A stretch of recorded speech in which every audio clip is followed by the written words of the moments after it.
Hi guys! I'm back. Time to harvest? Okay, let's go harvest onion and garlic.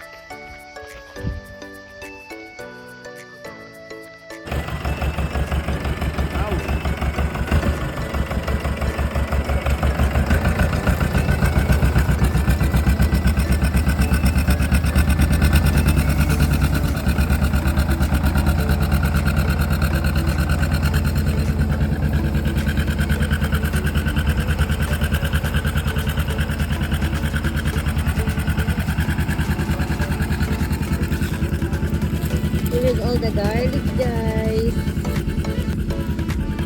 Ang dami. Ayan, garlic yan.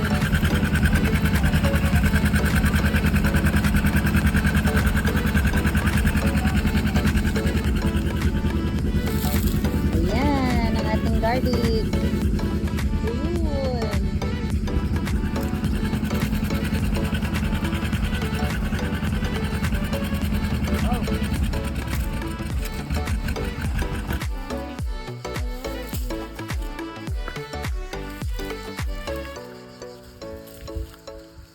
Ang dami.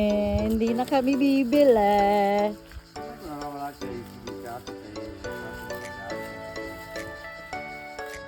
Ito naman guys, isang klase ng garlic. Red naman siya, yung loob. Kasi may white, 'di ba? Ito red. 'Di ba? Ayun oh, ma-pink-pink siya, ayun oh.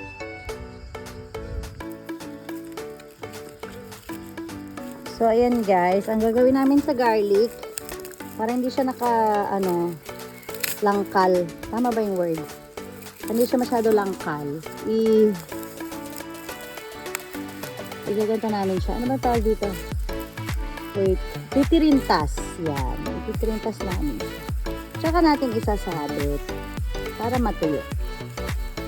Para hindi siya masyadong nakakalat.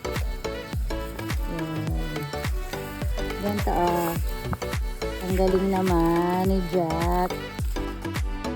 Ayan na guys, naitali na namin siyang lahat. Isasabit na namin somewhere. Ito na guys, hinahang na niya. I know now why they're hanging. Why? Because if you will put all together like this, like the onion, it will be moldy. Okay. So must to be hung. Sipara is all together or Citra is hung, is not on the floor. okay. Okay. Pawisan na. That's all guys. Mag-harvest naman ako ng mga gulay namin. Tapos na kami mag-harvest nung garlic at saka onion. Okay. Thank you for watching.